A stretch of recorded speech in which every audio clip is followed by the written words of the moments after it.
सभी को नमस्कार। मीमांसा संस्कृत क्लासेस के प्लेटफॉर्म पर आप सभी का स्वागत है। आप हमें YouTube पर भी ज्वाइन कर सकते हैं और हमारी ऐप है प्ले स्टोर पर मीमांसा संस्कृत क्लासेस के नाम से, वहां भी आप हमें ज्वाइन कर सकते हैं।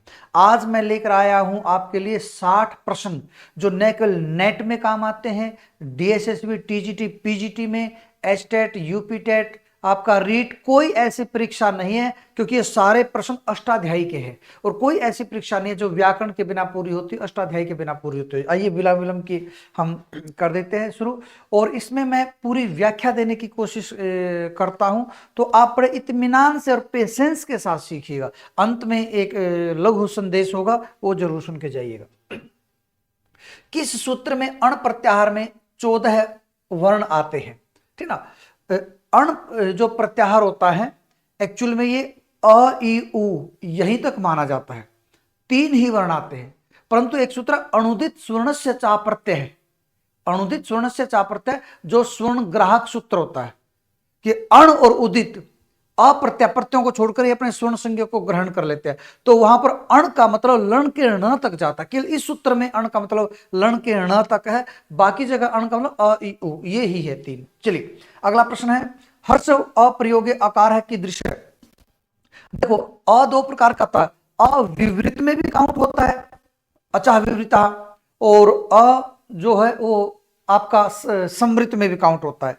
फर्क क्या है दोनों में? जब आप हर्ष अ का प्रयोग करते हो, सिंगल अ का प्रयोग करते हो, आपने केवल लिखा ये यहां पर, तो यहां पर ये इस स्थिति में ये विवृत है, इस स्थिति में क्या है, ये विवृत है। अगर आप इसको किसी पद में, शब्द में प्रयोग कर रहे हो, उस समय ये आपका विवृत है और हर्ष प्रयोग समृत है। इन बातों का ध्यान रखिए। अगर आपने सिंगल लिख दिया अ तो ये समृत है हर्ष अ का प्रयोग में।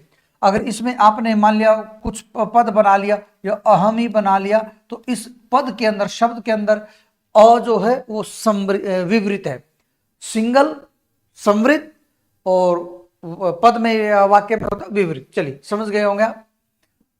आगे आ जाओ। नाद वर्ण कति, पहले तो ये पता होना चाहिए आप नाद कौन से होते हैं। जैसे जो वर्ण सघोष होते हैं वही नाद होते हैं। एक छोटा सा सूत्र याद कर लो, विश्वास करो अघोष का। कौन सा सूत्र है वो? विश्वास करो अघोष का, ये सूत्र याद कर लो।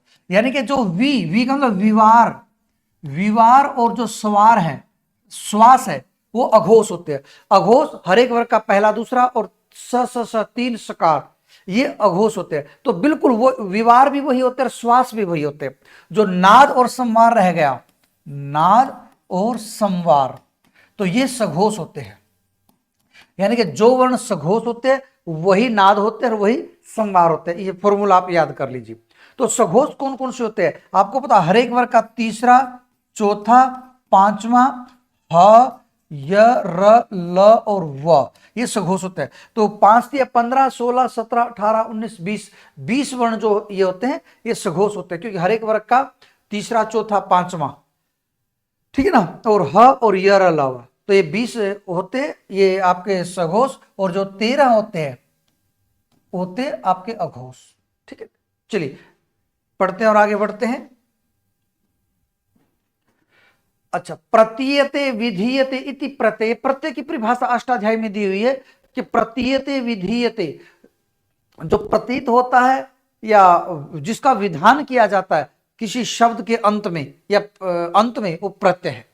जो पहले लगता है उपसर्ग है, यद्यपि उपसर्ग की परिभाषा अलग है। उपसर्गेण धातुरर्थ है बलाद अन्यत्र नियते प्रहार विहार विहार उपहार संहारवत, इस प्रकार से कि वो जैसे हार के आगे उप, अनु, सम, ऐसे अलग अलग के अलग अलग अर्थ दे देता है। तो उपसर्ग धातु का अर्थ बलात् अन्यत्र नियते, बलपूर्वक दूसरी जगह ले जाया जाता है, परंतु प्रत्यय प्रतीयते विधीयते इति प्रत्यय। वर्णानाम अतिशयित है सन्निधि संहिता संज्ञा साथ, संहिता अपने आप उत्तर बना लीजिए, आप देख लीजिए इसको। वर्णानाम अतिशयित है सन्निधि संहिता संज्ञा साथ, वर्ण अब ऐसे आते हैं। मैंने पिछले बार बताया था अजभिर अव्यवहित हल है संयोग संज्ञा से जो का तो स्टेट में आया है, और परीक्षाओं में भी जो के तो आया।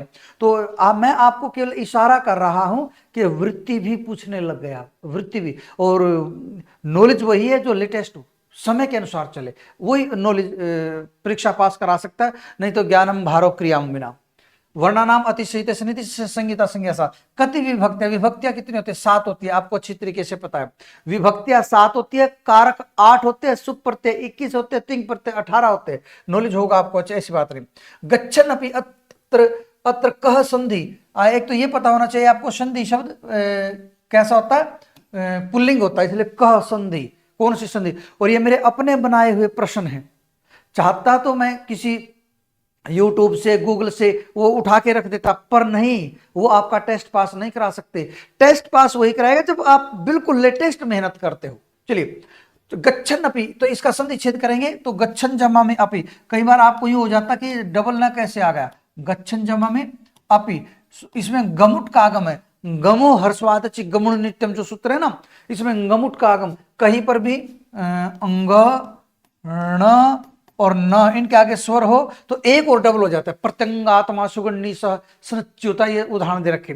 तो तस्मिन नीति निर्दिष्ट पूर्व से जो इकोयणची शकला सूत्र है उसमें भी डबल न इसलिए गमुट का आगम हो जाता है, ठीक ना। चलिए पढ़ते हैं और आगे बढ़ते हैं।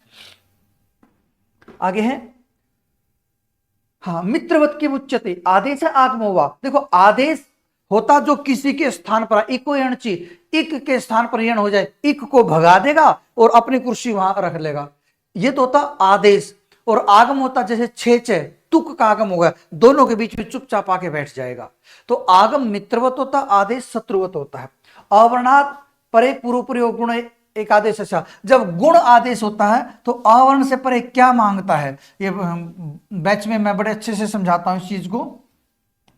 अवर्णाद अचि, आपको जी बाकी सूत्र ऐसे किस किस को याद रखे, बाकी सूत्रों का सूत्र के अंदर ही लिखा होता है कि परे क्या है, इसका नहीं लिखा हो। जब आप क्या बोलना, आद गुण है से गुण पढ़ते हो तो आद गुण है कहाँ है, अवर्णाद अचि परे पूर्व परियोर गुण एक आदेश से अवर्ण से अच परे रहने पर, बड़ी व्याख्या है इसके अंदर, ठीक है ना। मैंने बैच में तो बहुत गजब ये समझा रखी है, और यूट्यूब पे भी मैं जैसे तैसे समझाता रहता हूँ, करता रहता हूँ, ठीक है। चलिए, वर्ष ऋतु, देखिए भाई, वर्ष ऋतु जिजीविषा एक्यम मन है कामना किम पदम शुद्धम, कौन सा पद शुद्ध है, जिजीविषा बिल्कुल शुद्ध है। जीसी विषा में जब भी सन प्रत्यय लगता है ना तो उसके शुरू में छोटी हर्ष स्वर होता है, छोटी बड़ी छोटी, जैसे मुमुक्षा, मुमुक्षा में भी पहले बड़ा आएगा और फिर सॉरी पहले छोटा आएगा फिर बड़ा, छोटा और बड़ा, मुमुक्षा।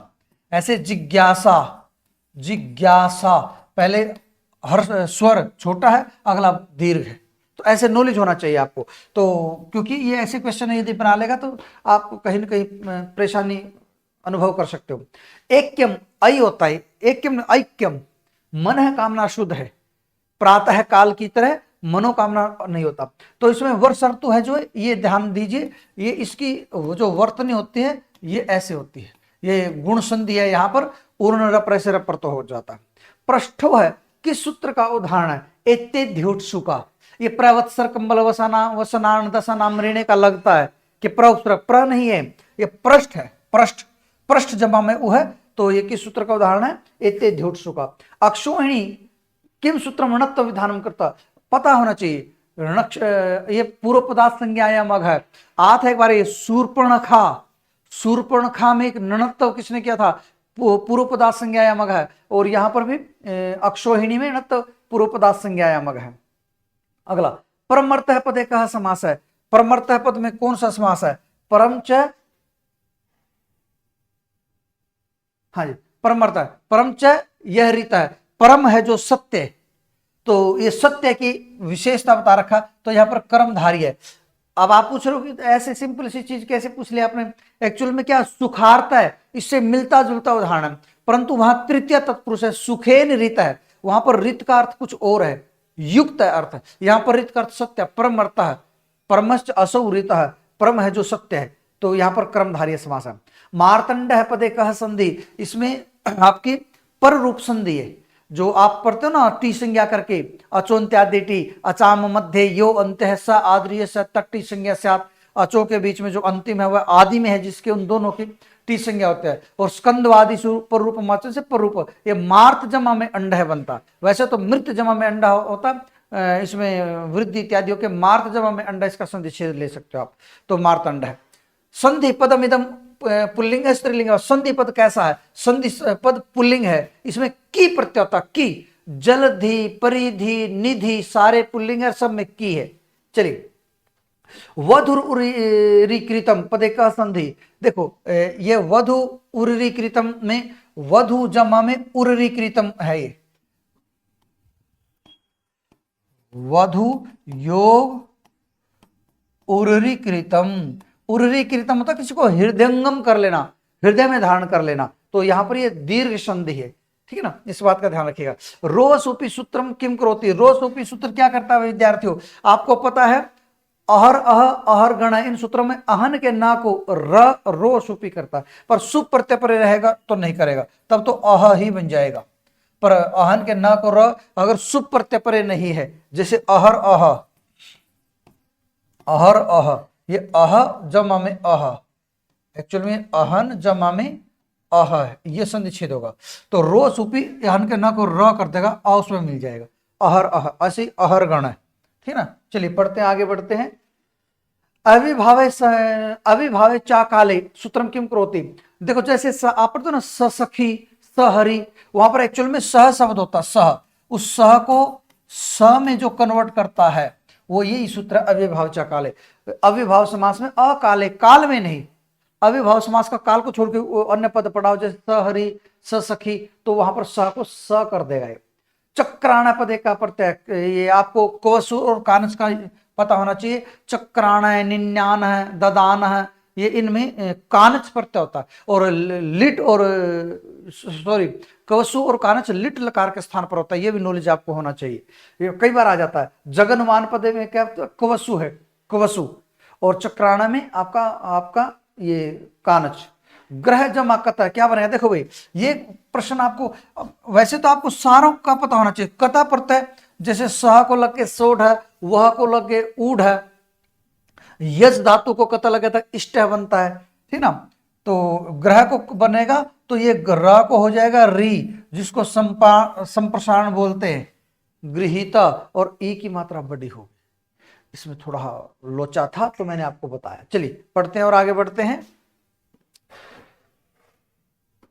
ठीक है ना। ये हमारे सेंटर की ऐड है, और ये सारा काम मैं हाथ से करता हूं, मेरे पास बुक्स है, पुराने नोट्स है, पुराने पेपर, सब कुछ है। चाहता तो मैं टाइम पास के लिए यूट्यूब पे डालता रहता, आप सुनते रहते, टाइम पास होता रहता, पर नहीं, अगर मेरा यूट्यूब पे 1 मिनट का भी वीडियो है तो वो भी आपको 10 बातें अच्छी बताएगा।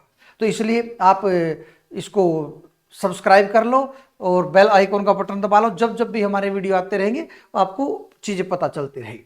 बाहुलकम कतिविधम, बाहुलकम चतुर्विधम, 4 प्रकार का होता बाहुल, क्वचित प्रवृत्ति, क्वचित अप्रवृत्ति, क्वचित विभाषा, क्वचित अन्य देवा, विधेर विधानम बहुधा समीक्षा, बाहुलकम चतुर्विधम वदंती। ये बाहुलक है ना, जो आपको कृदंत प्रत्यय ना, कृदंत प्रत्यय, उनमें शायद पहले दूसरे पेज पे बीच सी में इसकी व्याख्या है, ठीक ना, तो वहां से आप पढ़ सकते हो। तो कहीं पर प्रवृत्ति, कहीं पर प्रवृत्ति नहीं, कहीं पर विकल्प से, कहीं पर अन्य किसी और रूप में ही, तो बाहुलक 4 प्रकार का होता है। एक्चुअली में बाहुलक क्या होता है, कुछ प्रत्यय ऐसे होते हैं, कहीं तो ऐसे रूप ले लेते हैं, कहीं ऐसे, जैसे सनानियम है, सनानियम, इसका क्या अर्थ होता है? सनांति अनेन इति, जिसके द्वारा स्नान किया जाता है, ऐसा कोई चूर्ण, सनांति अनेन, तृतीय आ गई, पर दानीय है, इसमें चतुर्थी अर्थ दे रहा कि दीयते अस्मयी, इसको दिया जाता है इसलिए ये दानीय है, विप्र। तो ऐसे करके एक ही प्रत्यय कई कई अर्थों में चला जाता है, ठीक है ना, तो इसलिए उसको बाहुलक कहते हैं। शिष्य पदे क्या प्रत्यय, नॉलेज होना चाहिए विद्यार्थी आपको। कैप प्रत्यय का उदाहरण है, जो कृत्य प्रत्यय 7 होते हैं, तव्य तव्य अनियर केलिमर यत नयत और कैप, तो ये 7 प्रत्यय हमेशा भावार्थक होते हैं, इनके साथ कर्ता में तृतीया लगती है, जैसे भावाच्य होता है ना, ऐसे तृतीया लगती है, और ये भावार्थक होते हैं, और 7 ही होते हैं कृत्य प्रत्यय, तो इस शिष्य में कयप है।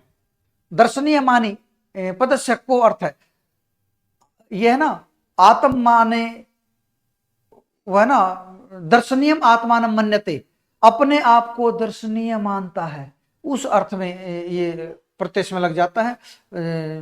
जैसे पारे दृश्वा पारम दृष्टवान, चलो अलग चीज आता। कथा कतवतु निष्ठा, सत्री और सानच प्रत्यय की सत्संज्ञा होती है तौ सत, और सत्री कथा और कतवतु की निष्ठा संज्ञा होती है। विहितम पदे का धातु, विहितम पदे में क्या है, विहितम में धा धातु है, धा धातु को कथा प्रत्यय करोगे तो विहितम बन जाता है, वि उपसर्ग है।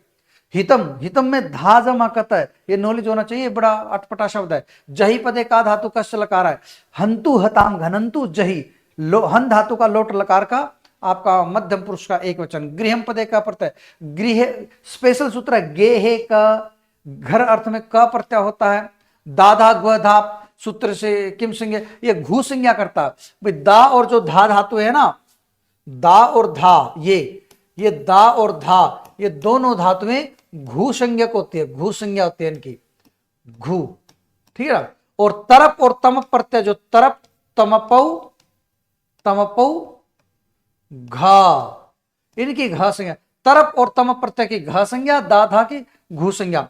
सिद्धि पदे का प्रत्यय, ये कतिन प्रत्यय, सिद्धि बुद्धि इनमें कतिन प्रत्यय होता है, पर आपको लगेगा कि ये कहीं ऐसा तो नहीं कि वो धी प्रत्यय की वाला रूप आ गया, और नहीं। अपुत्र पदे का समास है, अपुत्र का मतलब होता है अविद्यमान है, पुत्र ये से जिसका कोई पुत्र ना हो वो अपुत्र होता है। आप कहोगे न पुत्र, नहीं, इस संसार में जो भी पैदा हो गया वो पुत्र तो है ही, तो इस संसार में ऐसी कोई चीज है जो पुत्र ना हो, मतलब पुत्र का मतलब संतान, भाई संतान बन के तो पैदा होते हैं हम, तो न पुत्र तो बन ही नहीं सकता। इस संसार में एक भी चीज ऐसी नहीं जो पुत्र ना हो, जो पैदा ना हुआ। तो अविद्यमान पुत्र ये से बहुव्रीहि समास। देव ब्राह्मण है, समस्त पद से विग्रह, देव पूजक है ब्राह्मण है। पदलोपी तत्पुरुष भी हो सकता है। अपर काय है, अपरम कायस्य, जो काय का दूसरा भाग है, ठीक ना। अजाद्य दंतम सूत्र का उदाहरण है। अच है आदि में जिसके, और अत है अंत में जिसके। ईश कृष्णो, ईश कृष्णो। विद्यार्थियों, द्वंद्व समास में कुछ 4-5 सूत्र है, जैसे अच घे, अजाद्य दंतम, अल्पाचत्रम, ठीक ना, शिव केशव उसका उदाहरण है, और अजाद्य दंतम का ईश कृष्णो है, और द्वंद्व घी हरिहरऊ है, एक है ज्येष्ठ शानुपूर्वेण। तो ठीक है ना, ये कर लेना, इनमें से कई बार आता है। पंचगंगम, आगे आ जाइए। अच्छा, पंचगंगम पद है, लो भाई, जब भी नदी के नाम के साथ संख्यावाचक शब्द हो, नदी शब्द के साथ नहीं, नदी के नाम, जैसे पंचगंगम द्वियमनम, अव्ययभाव समास है, ये ध्यान रखिएगा। सुहृद पदे का समास है, बहुव्रीहि है। शोभनम हृदय से, अच्छा है हृदय जिसका, ठीक ना। अगला युक्त योग है, पदे समास है, युक्त है योगेन से, जो योग से युक्त है, ये बहुव्रीहि समास का उदाहरण है। आपको ऐसा लगता होगा इसमें ये आपका तत्पुरुष है, नहीं। तत्कृतार्थ में कहां समास नहीं होता भाई। तत्कृतार्थ ये थोड़ी, जब सूत्र समझाता, सूत्र सामने होता तो आपको बहुत अच्छे से समझ में आता, और थोड़ी लंबी चौड़ी चीज है। कुल मिला के अक्षणः काण है, अक्षणः काण है, इसमें तत्कृत अर्थ नहीं है। क्यों नहीं है तत्कृत अर्थ?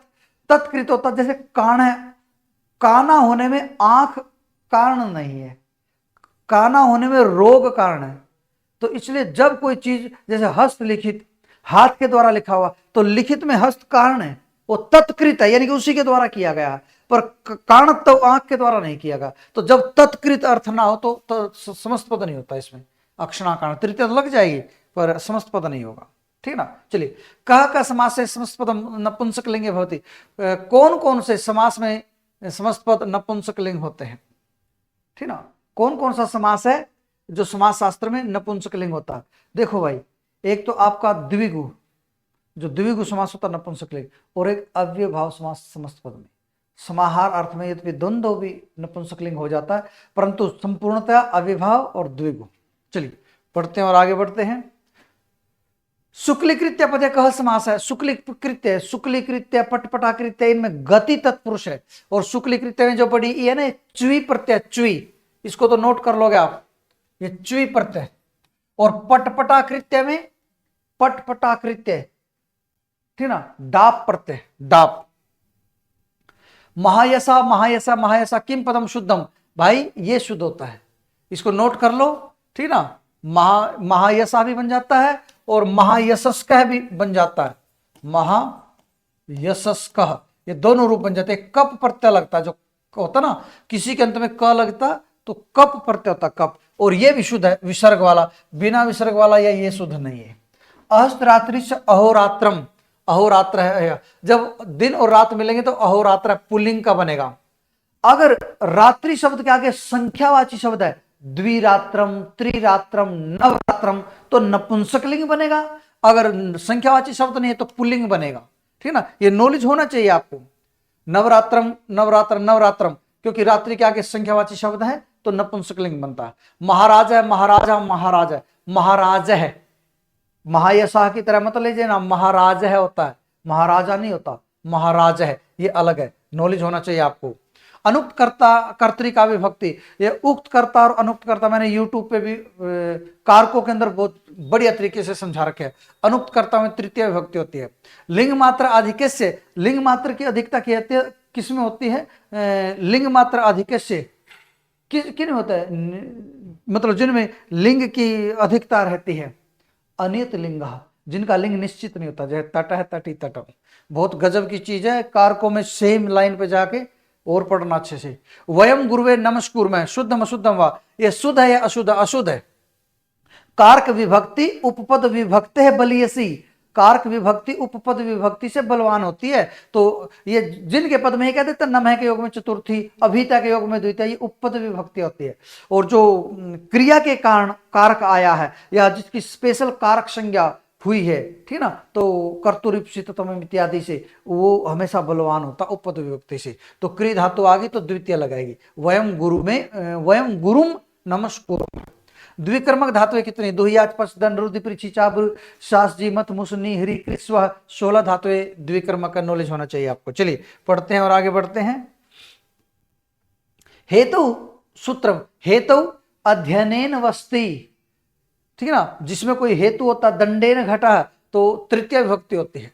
अनुलक्षण सूत्र से उदाहरण, जपम पर्जन्य है, जपम अनुप्रावर्षत, जप के बाद वर्षा अनुलक्षणीय, बड़े इंपोर्टेंट है, क्रम प्रवचनीय संज्ञा होती है। अनुक्रिया क्रोशम गिरी, कस्य सूत्र से उदाहरण, काल अध्वनोर अत्यंत संयोगे, काल अध्वन अत्यंत, क्रोशम कुटिला नदी भी तो उसी का उदाहरण है, ठीक ना। आहना अनुवाको अधीत है, नहीं वो नहीं, वो तो अपवर्ग तृतीया का है। उसका दूसरा उदाहरण है क्रोशम कुटिला नदी, एक पुस्तक, और 10 दिनानी पठती, 10 दिनों तक पढ़ता है, ठीक ना। काल अध्वनोर अत्यंत संयोग, हाँ क्रोशम गिरी, एक कोष तक पहाड़ है। अधीते ना आया था, मासेन मासम वा, भाई 1 महीना पढ़ा पर समझ में नहीं आया, ये एक्चुअल में अपवर्ग तृतीया में है ना, जब तृतीया होती है, जैसे अहना अनुवा को अधीत है, जब आपको अपवर्ग हो जाए, सफलता मिल जाए तो तृतीया, ना मिले तो द्वितीय, मासेन या मासम, तो इसमें नहीं सफलता मिली तो द्वितीय आ जाएगी। मासम अधीते न आया था, 1 महीने तक पढ़ा, नहीं समझ में आया। कर्तृक्रमणो कृति, बड़ा इंपॉर्टेंट सूत्र है वे, जगत है कर्ता और कृष्णस्य कृति। जगत है कर्ता यहां कर्म अर्थ में षष्ठी है और कृष्णस्य कृति यहां कर्ता अर्थ में षष्ठी है। अगर कृत प्रत्यय परे हो तो कर्ता और कर्म में षष्ठी होता है। बड़ा 10 भी वर्ष ही अध्ययनम समाप्तम, 10 वर्षों के द्वारा उसने अध्ययन समाप्त कर लिया, ठीक ना। तो जब किसी समय में आपको कोई चीज मिल जाती है, अपवर्ग तृतीया, मोक्ष मिल जाता तो तृतीया लगती है, अपवर्ग तृतीया। सर्वेषु शयानेषु कमलारोदति, किस सूत्र का उदाहरण है, यस्य च भावेन भाव लक्षणम, जब एक क्रिया के होने पर दूसरी क्रिया का होना पाया जाए। उदिते सूर्य कमलाने विक्षंति, उसी प्रकार का उदाहरण है, ठीक ना। तो यस्य च भावेन भाव लक्षणम। अच्छा आगे, आख्यात उपयोग इत्यत्र, उपयोग शब्द से, उपयोग का मतलब यहां पर नियम पूर्वक विद्या ग्रहण करना। उपपद विभक्ति का, उपपद विभक्ति कौन सी होती है, उपपद विभक्ति होती है जिन पदों के साथ स्पेशल कोई विशिष्ट विभक्ति आते हैं, उपपद विभक्ति। जैसे नमः के योग में चतुर्थी, ठीक ना, क्रुद्ध ध्रुव धातु के साथ चतुर्थी, परंतु जहां पर कर्तुरिप्सितम इत्यादि से क्रम संज्ञा होकर आती है वो कारक विभक्ति होती है। गुरु छात्रम प्रश्न पृच्छते, प्रश्न पद की कर्म संज्ञा किस सूत्र से हुई? लो भाई, जैसे द्विक्रमक धातुएं होती है ना, तो जो अपादान आदि से अविवक्षित होती है, अपादान आदि से अविवक्षित होती है, उनकी तो क्रम संज्ञा करता है अकथितम च, और जो सिंपल क्रम होता है उनके करता कर्तुरीप्सितम क्रम, परंतु दोनों अनुक्त क्रम है, इसलिए कर्मणि द्वितीय से द्वितीय आ जाएगी। तो ये हमने 60 प्रश्न आपको पढ़ाए और बहुत कम समय में मैं पढ़ाता हूं। ये चाहूं तो मैं ये इसके 3-4 वीडियो बना के यूट्यूब पे डाल दूं 1-1 घंटे के 60 प्रश्नों के, पर मेरा उद्देश्य वो बिल्कुल नहीं है। पढ़ेंगे पढ़ाएंगे, देश को आगे बढ़ाएंगे, केवल एक ही उद्देश्य मान के चल रहा हूं। और हमने अभी नेट का बैच शुरू किया, नेट जेआरएफ का, आप जुड़िए और मैं कहता हूं कि बहुत कम समय में आप नेट जेआरएफ क्लियर कर जाओगे, ठीक है ना। और कोई नेट का एस्टेट का अभी पेपर आ नहीं रहा है, तो वो बैच है पर वो सिलेबस हो चुका है, परंतु कोई उसमें रिकॉर्डेड देख के टेस्ट पास करना चाहता तो मोस्ट वेलकम। और चैनल को लाइक शेयर सब्सक्राइब कर लिया करो। और यदि कुछ आप सोचते हो कि गुरु दक्षिणा दी जाए, तो केवल और केवल एक ही गुरु दक्षिणा, कम से कम 10, 20, 30, 40, 50, 100 लोगों को और शेयर करो, उनसे भी सब्सक्राइब कराओ, ताकि संस्कृत भाषा का बहुत बढ़िया से प्रचार प्रसार हो। नमस्कार, शुभ दिन।